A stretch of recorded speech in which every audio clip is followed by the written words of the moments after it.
Hello everyone, I'm Greg Hassler. You're looking at me through my Model 3 steering wheel here. Just a quick video. Transport Evolved just did a video labeled Deep Dive, Why 800 Volt Systems. It was a good video and explained the basics of electricity reasonably well and touched on a couple of points between the systems, but I wouldn't call it a deep dive. Slightly unsatisfied, I decided to make this video to expand on theirs. Maybe like 10 people will watch mine, but I wanted to at least put some more detailed content out into the world somehow. So I have a few points that I wanted to cover in order to add some more detail and augment the video from Transport Evolved. Forgive the production quality. I'm sitting in my Model 3 and I'm not a professional YouTuber, just wanted to get my thoughts out there. So I'm reading off some notes that I put together. So point one, battery cells always see the same voltage, regardless of 400 volt or 800 volt system at the pack level. The high voltage only exists at the pack level. The cells are the cells. They operate at a nominal voltage around 3.6 volts generally for traditional like ternary chemistry like NMC or NCA. Nominal voltage around 3.2 volts for something like an LFP battery. The batteries are configured in series to achieve that total operating voltage, the high voltage that we speak of, like 400 volt or 800 volt. So again, understand at the cell level, the cell sees no difference between a 400 volt system and an 800 volt system. All right, point two, for higher voltages, there is actually no increase in electrical efficiency within the car, assuming the wire gauge is correct for the ampacity. And those, that ampacity charts are well understood. So any decrease in efficiency equals heat, and copper wires are only rated to certain thermal limits, which would be the same regardless of the voltage. So it is true with a 400 volt system, to achieve the same overall power, you need a thicker gauge, copper wire, which will be more expensive and will be heavier. But it doesn't necessarily generate more heat, because the ampacity still has to be correct, for the amperage that it's dealing with. So there is no, overall increase in efficiency as some people think. Point three, the primary benefit, in my opinion, is actually for the DC fast charger to the vehicle, the actual connection. The cable and connector need, for the moment anyway, to be handled by a human being, right? Until high power wireless charging or automated plug-in systems become common.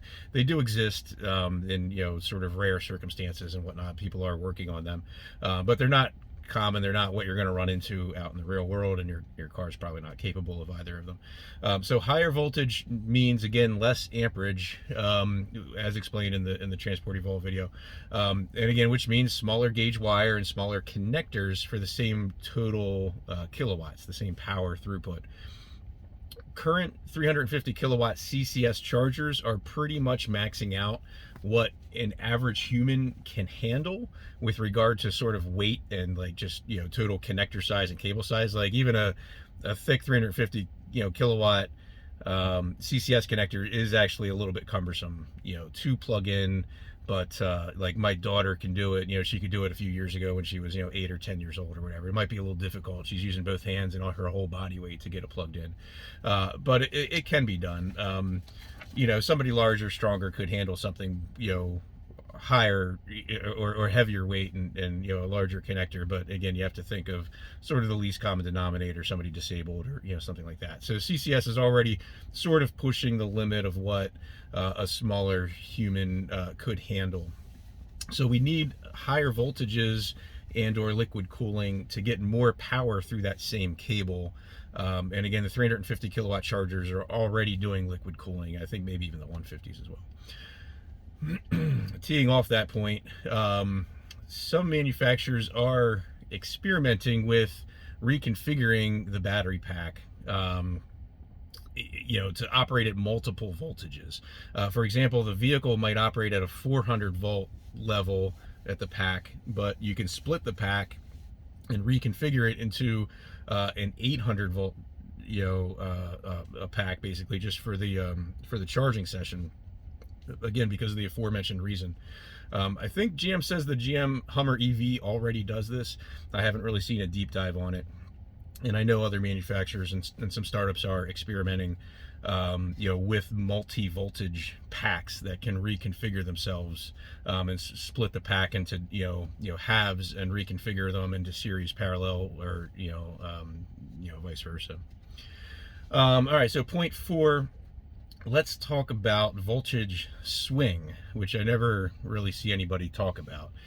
So people refer to 400 volt and 800 volt, but those are nominal voltages. Again, going back to point number 1, the individual battery cells have different voltages, from discharged to fully charged. So at the cell level, the swing might only be a volt or a little bit more, but combined in series over hundreds of cells, the total battery pack voltage swing is much greater. As an example, a typical NMC chemistry, operating at 3.6 volts nominal, maybe 3.65, 3.7, wherever you want to choose, would require about 222. Let's use 3.6 volts, would require 222 cells in series to get to about 800 volts. So that same pack, fully charged, would actually be, say, 932 volts. And fully discharged, that same pack would be something like 644 volts. So these numbers could be slightly different depending on how much top and bottom buffer the manufacturer decides to include, but you get my point. So the EV has to operate over a total voltage swing from charged to discharged of almost 300 volts. So that means all the high voltage components of the EV must work over that entire voltage range. All right, so some things like DC-DC converters, which make your low voltage or 12 volt power, are hard to design to accommodate such a wide range of voltages. So that makes developing higher voltage packs much more difficult overall. So the higher voltage you go at your pack level, the greater the total voltage swing will also be. And conversely, lower voltage packs still have a voltage swing from charged to discharged, but it's a much smaller range. So point number 5, we're not limited to, let's say, 400 volt and 800 volt. So as an example, like my Ford Focus Electric has a nominal voltage around 320 volts. It's fully charged at 350 volts, I think not even quite. And it's fully discharged around 290 volts, or just below, maybe 288, something like that.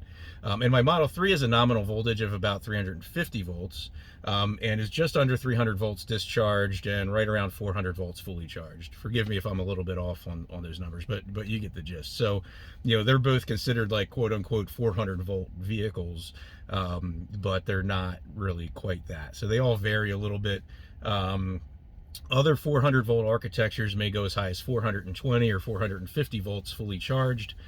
So don't think about EV voltages as just two categories, 400 or 800. It's really a continuum, from fairly low voltages to fairly high voltages. Expanding on that, like Zero Motorcycles has a nominal voltage of I think 102 or 104 volts.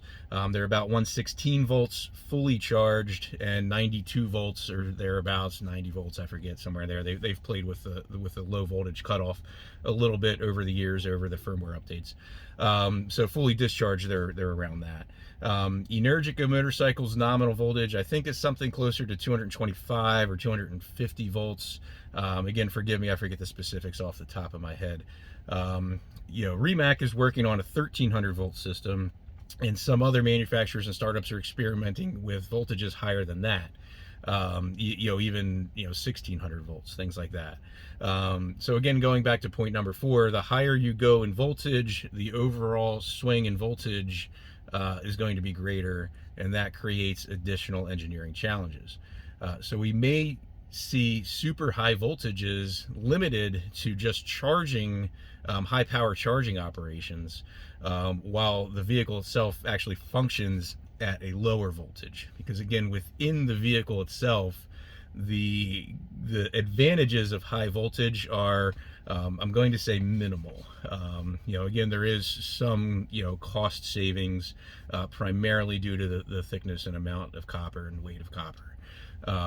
But really outside of that, there are some other engineering challenges that do need to be addressed as you go higher. So last but not least, I want to talk about torque. So we've been focused on voltage this entire conversation. But torque is the stuff EVs are really known for. Torque from an electric motor is actually directly equivalent to the amperage that it consumes. So remember, torque is different from power. Power is measured in watts or in horsepower or kilowatts, whatever. So whichever unit you prefer. They were both invented by the same guy, James Watt. Doesn't matter, but it's a measure of work performed. Torque is a force, not a unit of work. So you apply a force at a certain rate over time, and that is your total work.